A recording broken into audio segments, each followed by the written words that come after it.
Oftentimes, brands are overlooking the importance of nailing the experience, the pre-purchase experience, but then certainly the post-purchase experience so that you're fostering that kind of a relationship and creating value at every touch. Hi, everyone, and welcome to Now What, the podcast from Wix about how technology is changing everything. I'm your host, Rob Goodman, and in this series, we're talking all about evolution in business, design, development, and beyond. In this episode, we talk to Paul Turzio, SVP of Data and Marketing Sciences at RGA, where he leads a team of over 40 people responsible for data and analytics services at the global agency leader. Paul and his team work with brands across a broad range of industries, including Samsung, Disney, USAA, Nike, Verizon, and IKEA. Paul recently led a global survey that asked 16,000 customers about their relationships with brands. The findings and subsequent report, titled The Power of Brand Relationship Design, have shifted the assumptions surrounding everything from marketing technology to the role of personalization in turning one-time customers into loyal fans. In this episode of Now What, we talk to Paul about how to conduct the right experiments with technology, the role of post-purchase experiences, and why brands need to keep their promises to customers. This is an eye-opening conversation that signals a real shift in how we think about marketing automation, branding, and customer experience. I can't wait for you to hear it. So, let's get started.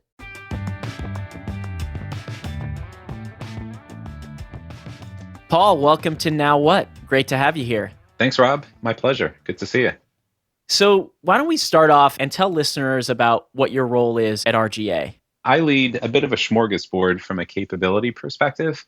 I am fortunate enough to lead our data, our marketing sciences, and CRM teams on a global level at RGA. We're a bit of a diverse, motley crew of a little over 40 and growing. So shameless plug for any one of your listeners who might be interested in a gig, definitely feel free to reach out. But again, we're a motley crew of data analysts, of segmentation specialists, of CRM and personalization strategists, of statistical modelers, of MarTech magicians. Who have I missed? Our measurement and testing experts. But one of the things that makes this crew special is that we're unified. And we share sort of a common belief, and that's all about creating value from data.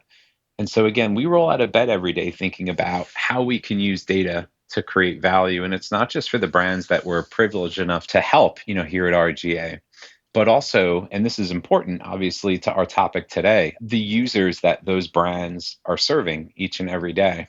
That is becoming an expectation for brands and businesses to thrive. And so our job is to use data differently in such a way where we're helping brands turn it into an enabler of value for their users or value in and of itself. When you think about, how data can be converted into intelligence for users. So Nike customers know a bit more about how to beat their previous mile, that sort of thing. So just a quick anecdote and example there, but it's what makes this crew different and special with that.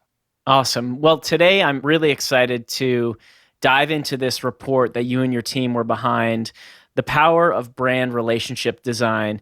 And when I read it, I was really kind of awakened to the power of data and the power of these insights through customers. Yeah, and immediately, it resonated with me how you were describing your work because it's all there on the pages of this report, just incredible insights from this massive survey that you all did. But I'd love to hear in your words how you describe this survey and what the goal of this thing was. I'll start with a bit of background, because we did commission this, or we designed it and fielded it throughout 2020.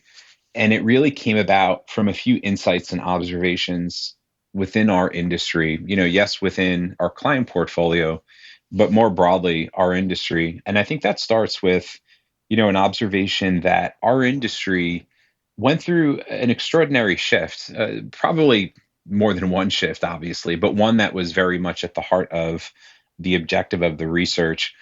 And that is when it came to achieving all of their growth ambitions and growth targets from a business perspective, for the first time in quite some time, they took their eye away from new customer acquisition as a source of that growth, which, as you and your listeners likely know, has become brutally expensive. CPAs, cost per acquisition numbers, have risen quite a bit over the last several years. It's become more difficult, seemingly, to acquire net new. And so, again, their eye was taken away from growth by way of new customer acquisition to growing with the users that they had. It's in keeping with being grateful for what you have, rather than always wanting more and more and more. And so, in many respects, our clients and marketers, more generally, their next best dollar was spent in retention, in growing ARPU, metrics like that. And so that was a pretty massive shift, and one that had direct implication for the research that we designed and put to market. There are a few other trends too that's probably worth mentioning, because all of them fed into the research brief and, ultimately the design.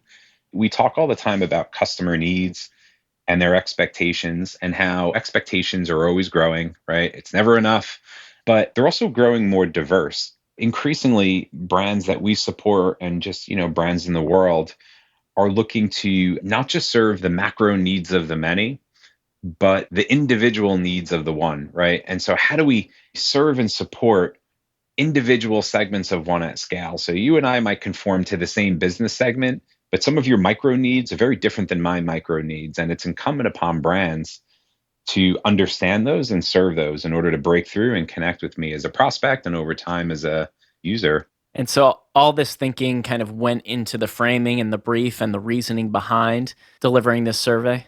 That's just it. I mean, it sort of rationalizes, why this kind of research was required. And it also, was used to configure the learning agenda that the research was built around.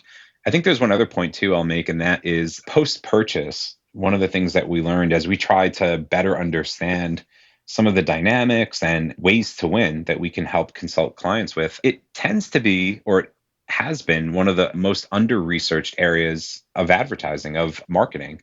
There's so much research that's been done over the years around brand, certainly human and consumer truths, and everything that happens pre-purchase that leads up to the moment of truth. But once we have them, right, once they become a customer, that's where a lot of the research kind of falls off a cliff in terms of depth and breadth and availability. And so we also felt that by designing this research, by investing in this global research, that we would be closing a critical learning gap for our industry, or at least helping to close that. In terms of the actual research, there are a variety of ways in which we could have went about doing this, especially during 2020 when budgets were tight and we were using the sharpest pencil that we had, and then we're asked to sharpen it further. We decided not to skimp out on the research. A rather robust custom global study where we surveyed, I think it was a little over 16,000 people across 6 categories, 9 markets around the world, for the most part representative to the population within those markets. Again, we were fortunate enough through the analysis of all of that research to discover these new dynamics and expectations that we were previously looking for in past bodies of research. And so all of those dynamics and expectations that today's brands don't just have to meet, but they have to exceed them in order to win with customers in the long term. Yeah, definitely. I mean, what did you see happen last year that really evolved that relationship between brands and their customers?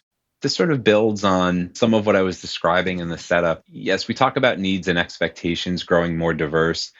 On one hand, tech advances make it easier for brands, seemingly, to meet and exceed those expectations. So if it's all about segments of one at scale, the MarTech landscape and all that it offers brands and marketers alike makes it seemingly easy to meet and exceed those expectations. Obviously, there's a lot of work behind that in order to make it happen, but tech advances, I think, have led to the adoption of a lot of those MarTech solutions. And then also when you talk about tech advances in terms of shortening the lengths of product life cycles, I was talking to someone about this morning, where Apple customers are talking about what features the iPhone 13 will have the day after the iPhone 12 release, right? Right. And so the product life cycle, and obviously that's an extreme, but life cycles are shortening, and that's because of tech advances. As a result, I think differences amongst products and brands are becoming less discernible. There's a lot of parity in features right now. And it puts more onus on the relationship that you, as a brand, foster and maintain over the full life cycle, and less attention on the product itself for carrying that load. There's also, I think, something important to note, and that is the rise of usage brand aspirations. Oftentimes, brands are in it for the transaction. And historically, that was always the case. Again, just get them to transact and we all win. Today, brands not only want the transaction, they want consumers to buy, but buy into a connected ecosystem of products and services. And so that's really what defines usage brand. And so more and more of the brands that are coming to us for help have that as an aspiration, as an ambition. And again, all of this has implications for getting a better understanding of the kind of relationship that we can and should look to have and build on behalf of brands. Right. You're moving away from that idea of selling a specific product and more so selling, or fostering might be a better word, the relationship and the connection between the brand and the customer or the user. Yeah, that's absolutely right. Many point their benefits in a way where it seems turnkey and easy enough to serve the right message, right time and place to different customer segments based on what you know and what you can learn and grow with over time. But I think as those investments were made over the last 3 years, and the dominance of data and personalization in marketing is all the rage, I think a lot of our clients and a lot of the industry right now are being pressured to realize and demonstrate a return on that investment to their stakeholders, to their business. A lot of those MarTech solutions don't come cheap, not only in terms of cost, but level of effort and time and resources and all those things. And so last year, especially, I think was a moment, as we all went remote and virtual, there was a belief that, oh, can't we just turn it to the machines? We don't have to brief this 9 ways. Let's just have the machines auto optimize and they'll tell us what message is right for each customer so that we can make money while we sleep, right? And so the truth hurts sometimes, and it's not as easy as a lot of those MarTech solutions make it seem. So that was another driver behind the learning agenda associated with the research, but also really just the importance of understanding what makes for a good relationship so that we can begin to, as custodians of those brands, help configure the MarTech stacks in such a way where they adhere to a lot of the principles and insights that emerge from that research. So we're teaching the robots in the right way to be empathetic to users and not spray and pray. Yeah, it's a really interesting evolution, that idea that the tech stack and the MarTech solutions need to facilitate that right place, right time, right message, but they need to be able to ingest and share the human qualities of the people behind the brands and the products, right? So maybe it's more about facilitation of conversation than creating an artificial one, or these different pieces, which I think makes sense when looking what happened in 2020. We lost all of the in-person. So of course, immediately the gap in that kind of in-person human relationship digitally is going to become so prominent and so obvious that, okay, right, we know who they are, we can reach them, but are we having that connection and that relationship building that we need? I'm wondering, now that we're starting to come out of this a little bit, what that potential hybrid model might look like between IRL, digital, and where that intersection of relationship building for brands needs to thrive. It's funny. My mind immediately went to channel. I think so often do we defer to digital as the only channel that is available to us to connect with customers. And, when you rewind the tape 20, maybe even 15 years ago, direct mail was one of the leading channels that brands used. And some of the world's leading brands still use direct mail and offline channels to connect with their customers on an individual level. And when you look at the last 18 months or so and what that's done in terms of channel consumption behavior, I think one of the interesting things that marketers should keep in mind is the evolving role of channels and how some, which historically have been, sort of relegated to been there, done that yesterday, no one reads a direct mail piece anymore, to something that actually offers marketers the opportunity to connect with their customers in a far more emotional, far more meaningful way. Again, since most of us, at least, today's May 24th. So who knows what the next week or two will hold in terms of new CDC advice, but we're still home for the most part. And I, for one, look forward to stretching my legs and checking the mail once a day, the actual mail versus my email. That's a surprise and delight moment for brands to show up with something of value. We're helping a lot of clients right now not to reveal different strategies we're building for them, but reimagine onboarding and what that could and should look like. And one consideration is let's move away from a traditional email drip campaign, which customers are now used to getting. Customers and users will get an email maybe every day in the first 7 days or every week for the first 7 weeks that helps them get up to speed on how to get the most out of their widget, that sort of thing. Why couldn't that take the form of something that is a bit more higher impact that starts with a thank you and welcome to the family? And that could be that high impact, high touch direct mailer. So to answer your question, I would encourage marketers to reconsider the role of channels, not just purely in terms of addressability and reach, but also ways in which we can connect meaningfully with customers in ways that, quite simply, digital can't. Was there an aha moment for you in this report or a surprise shocker that made you like veer left when you were going right? Or did it all seem like additive, incremental, evolutionary steps that maybe the gas pedal was pushed down harder on given what we went through in 2020?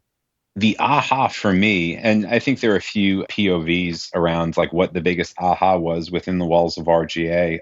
For me, I think how dramatic both the impact to and upside of relationships have today versus perception or assumption going into this. Listen, relationships are so important today, and you kind of touched on this as well earlier around, what's happening in society and loss of human touch and what that means, not just for personal relationships, but relationships I have with brands. So I think just how dramatic the opportunity is as that emerged, I think that's where there are a few goosebumps. What that tells me as a marketer who's passionate about the use of data, the use of technology, and the respect of creativity is that we truly have an opportunity here to, yes, help marketers, brands, and businesses grow, but more importantly, help users become a better version of themselves. And that's the bit about what we talk about in this concept, next best self. I was just about to ask you about that. It was one of my favorite concepts from the report, this idea that brands are now really helping customers become this next best version of themselves. And I love that idea.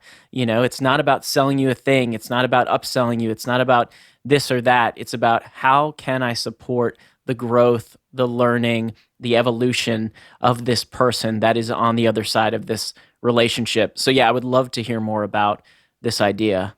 Over the years, there have been a variety of segmentation approaches employed by research groups and marketers alike. And they're all designed to help provide a better understanding of either the people that they have or the people that they aspire to win, right? So your prospects and customers. And you can cut that by value. What is their present value? What is their future value? You can cut it by need state.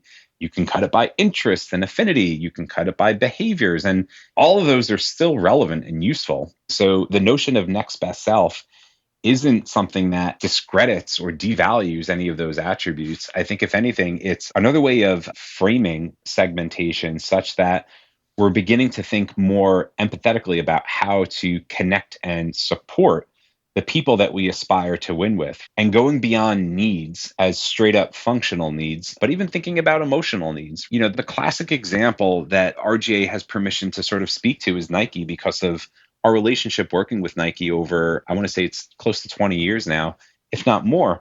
And so Nike can look at their customer segments based on high propensity to purchase a pair of running sneakers. And sure, like that will get them to an audience who perhaps would be in market if they were served a compelling message that motivated them to take action. But instead, again, the research pointed to a new way to think about people and the outcome. And so, in keeping with that Nike example, it would disregard the fact that those users who have the high propensity to purchase those running shoes are really in pursuit of beating their best time for a mile. And so if now you sort of reframe the way in which you create those segments, but more importantly, serve them, it creates a far more meaningful connection at the onset. And more importantly, for marketers, creates a whole new canvas to ideate and to develop breakthrough communications and experiences that deliver true value to that user. Because if you deliver the value to the user, the business will take care of itself. Yeah, I love those examples. As someone who works in content and has been a marketer for my whole career, this whole world opens up of, okay, maybe that runner is someone who is trying to avoid injury so they can keep running into their 80s and beyond. What content are you going to serve up that is supportive of that? And what are the products that are naturally going to fit into that content that are, again, going to be supportive of this idea? It seems like such a small thing, but it really unlocks. So while we're speaking about marketing, one of the interesting parts of the report was this idea that marketers are basically responsible for a whole lot of disappointment. The idea that they're overpromising, under-delivering in all sorts of ways in terms of the product experience, the selling experience, the customer experience, all of that. Talk to me a little bit about that, and then how is the course corrected on that front? The classic example is selling before they have permission, or even upselling before a brand has permission. When we talk about generating disappointment, there's nothing worse than immediately after purchasing my first product from a brand, getting that email from them the day after that attempts to sell me something irrelevant after I just bought my first thing. But it's like, oh, upgrade to our family plan, right? Now, we don't know if you're a family. You might be a single user, but you did buy the single member plan, and there's also this family plan. Too soon, wrong upsell. Again, like selling before a brand has permission, or upselling, I should say, even cross-selling, brands should be looking for ways in which to earn that permission. Instead, use those first moments to help new users get the most out of what they just purchased. We oftentimes refer to that as, and I think we call this out in the report as well, minimizing time to mastery. Because once I feel like I am a master of the product that I just purchased, and the sooner, I get to that point, the sooner I'll be open and receptive to maybe a family plan, maybe whatever it is that the brand could offer. So look for ways to reduce that time to mastery, and look for ways to continue to welcome those new customers into the brand family and make the full portfolio of products and services known sort of like more naturally, because the moment matters. And those early moments are critical to ensure that a foundation for the long term is set up. Hey everyone, I'm excited to tell you about Wix e-commerce, the complete solution for entrepreneurs starting an online business, retailers moving their stores online, or brands already selling millions of dollars. Wix's industry-leading e-commerce platform features advanced business tools that will help you launch, run, and scale your online store. With designer-made store templates to choose from, plus the ability to customize anything, from the storefront to checkout, product pages, cart and store member areas too, you can create a brand that perfectly suits your business.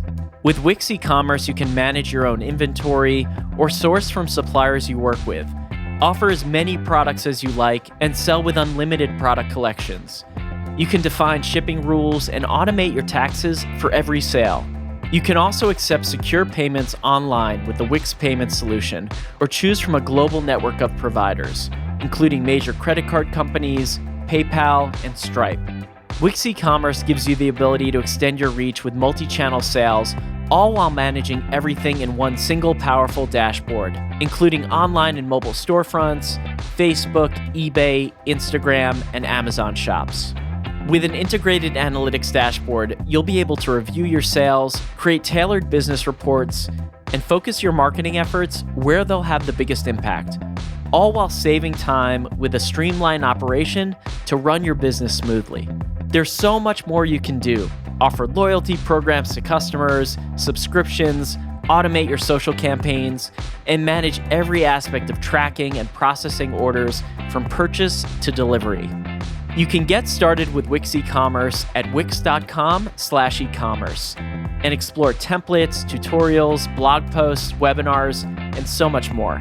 And now you can level up your plans this year with our new 2021 e-commerce strategy handbook, featuring 4 key strategies for growth, case studies from incredible companies, insights from PayPal, and much more.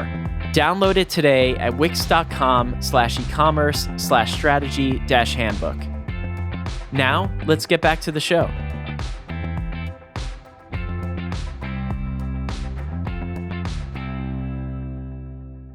I want to ask you about this idea of D2C marketing strategies. Over this past year, the idea of D2C marketing has now become essential. Years past, there were these darling brands and startups that were selling direct to consumer and really interesting to analyze and watch and spotlight. And now every product, business, organization, e-commerce platform, they have to be selling directly and they have to have strategies that win there. What do you think has become like absolutely essential in terms of D2C in the past year? My mind immediately goes to the experience. We have something at RGA that we lovingly refer to as service transference. This was something that was coined out of our experience team and Aaron Lynch specifically. But what we mean by service transference is a user's expectation for all of the brands that they will use over the course of the day is set by their best experience with the brand. And so, a tactical example where if I wake up 5:30 a.m. because I had a prep for a client meeting and I didn't have it in me to get in the car, go to Dunkin' Donuts, get a cup of coffee and maybe a donut, definitely a donut. And so I fire up Uber Eats and within 15 minutes, the thing is here. But more than that, I was in the app less than 10 seconds. So in the time that it would have taken me to brew a K-cup, I got my order in and my Dunkin's on the way, right? Save the day. And the day hasn't even started yet. It's 5:45. I got my caffeine. I got my cruller. Like I am ready to go. And I have Uber Eats to thank for that. And obviously Dunkin'. That's the bar that every brand has to at least meet or exceed as the day progresses and as the week progresses, et cetera. So when you look at like DTC being all the rage right now, and it's understood why it's becoming an imperative, I think oftentimes brands are overlooking the importance of nailing the experience, the pre-purchase experience, but then certainly the post-purchase experience so that you're fostering that kind of a relationship and creating value at every touch. My advice would be don't overlook the importance of the experience. Fulfillment is one thing. A brand might have the ability now to ship product direct to consumer for free. Great. Now we don't have to have the customer pay for shipping. There's parity now there in terms of the expectation. Great. The experience goes beyond just fulfillment. So my advice would be to consider, the end-to-end experience and the ownership experience, which is very much a part of that. When you say ownership experience, what do you mean specifically? We're talking post-purchase. Now that I have the product, it doesn't end there. I received a piece of furniture from Poly a couple of weeks ago. Again, DTC. They regularly check up on me, making sure that I'm getting the most out of my new sofa, not upselling and cross-selling like the perfect ottoman for the sofa, but making sure that I have all of the cleaning tips and maintenance tips and things that might be useful to me in order to get the most out of my purchase. And so it's that usage experience, that ownership experience that makes me feel special and valued. And over time, that's earning Poly the permission to sell me that ottoman because I've now gotten the most out of my sofa, that sort of thing. Yeah, I love that. So let's take a step back and talk about the agency world broadly. From your perspective, how are agencies evolving to better support their clients? And then I, of course, would like to hear about RGA specifically, and from your seat, how you think the agency has moved forward. I'll answer the second part of that question first. RGA is always changing. That's one of the things that makes us special. We're never more than 80% complete over our storied history, and it's by design, ensuring that we're evolving, we're ahead of the curve.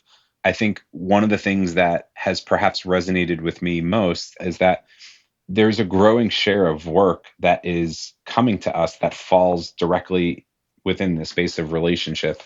We came to a moment of truth about 16 months ago where we defined, a bespoke service offering around relationship design because of the growing portfolio of clients that RGA is helping globally on solutions that fall into this space. And so we are fortunate enough to be working with some of the largest, most respected brands, be it Progressive Insurance or Samsung, Spotify, globally, just to name a few.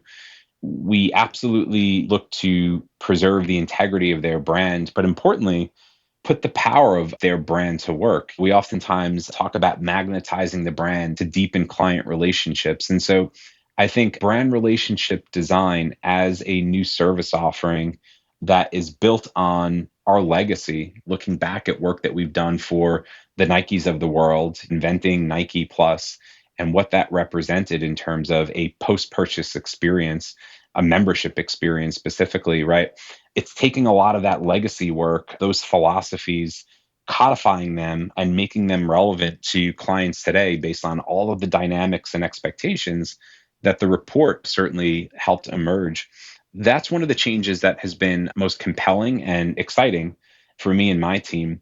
And again, when you think about the role of a data analyst at any agency, they're rarely front and center. Fortunately, I think they would have a seat at the table, but their voice might be a bit quieter than some of the other dominant voices across functions. Our guys are leading these kinds of assignments, this body of work, because of the data requirements, the technology requirements, how to develop personalized content and creative at scale. So it's not just 10 pieces of creative and 20 lines, it's tens of thousands, right? It still needs to adhere to and conform to RGA's strict creativity guidelines. It's got to hit the bar, even if it is a personalized email. One of the things that's changed is, again, I think the proliferation of data and personalization in more and more of our work, the shift towards existing customers, and then also what that means in terms of the role our people within marketing sciences, CRM, and data can play, how they can put their superpowers and talent to work in new and exciting ways. And that's a change that I think for most of us has been amazing. It's music to our ears.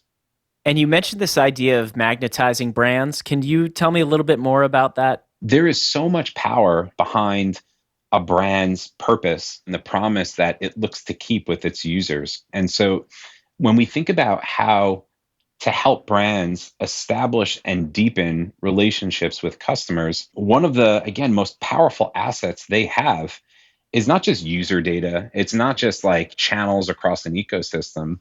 It's the brand itself. And so how do we begin to help a brand walk the walk of its brand purpose in such a way where its users feel a sense of belonging, feel that pride of ownership, feel that sense of community and connection? We often treat brand as an operating system and think of it as an operating system within the walls of RGA. And so obviously the brand touches everything that we offer, be it communications, be it experience, but then even relationships. That's something that we look to walk the walk on when it comes to post-purchase communications and experiences. Yeah, I mean, the idea of reframing brand and brand marketing from awareness, big splashy, let's touch the masses, to, well, let's think about brand marketing from the individual perspective. And how do you move that individual closer to the brand, closer to the mission, closer to a relationship connection, and do that in a way that's at scale, I think is really interesting. And again, seems like another unlock to creativity, to ideas that are going to leverage that idea, as you described so well, of the relationship and that connection between people and those companies. And those are the kinds of values that lead to lasting relationships. So when you look at a brand's purpose, there are functional benefits that spin out of that. There are emotional benefits that spin out of that. If you're fortunate enough, as you climb the pyramid, you start to get into benefits for society and the communities that they serve. And then if you're really playing your cards right, the most valued brands in the world are those that are truly world changing. Those are examples of brands, be it the Googles, the Verizons to a certain extent, and Samsungs and Apples and Facebooks, who are in a position to make the world a better place by paying off their purpose with every touch. It's incumbent upon us as, again, like the custodians and ambassadors of those brands to help them create the right kind of communications that align with that brand purpose, create the right kind of experience, but then even that post-purchase experience, thinking about the relationship as sort of the last frontier, making sure we can magnetize their brand as we go. And you mentioned RGA creating the Nike Plus experience. I have to ask you about lessons from that experience of creating it and now years out, maybe even pulling out some of those insights that people out there listening who are building their e-commerce brands or their platforms, they might bring into their loyalty programs or their programs to connect and foster these relationships with their customers. It's important to start small. I mean, these things are complex, right? But all of those claims, all the emails that you and I get from external, senders every day that promise the world in 60 seconds or less, turnkey this, turnkey that. That's not to say that they don't work, but it takes time to configure them in the right way. It takes talent and resources to maintain them over time, right? And it takes the right kind of expertise to connect those solutions in a way that enables us to truly connect the journey for the users that we're ultimately serving. And then when you start to layer on complexities from a global perspective, which is increasingly becoming a requirement for us, solving and supporting global requirements is easier said than done. And it's not easy to say. I think it's important that we start small and fail fast, because eventually we will fail. And it's important that we can learn from it. And so I think the more we look to construct, whether they're experiments, whether they're pilots, or ways in which we can validate a belief and a hypothesis and a way of working and an approach in terms of how to configure those systems, how to tap the right data, how to set up the right APIs, how to set up the right templates, the assets and how they're being built, the design system, how many people we need to flex that design system to, the cultural nuances associated with different regions, which are important, which aren't. Like, it just becomes something that you can spend years planning and never be done, never get to work that's in market. So these things are inherently complex. Yes, that is one of the things that makes it interesting for some of our talent.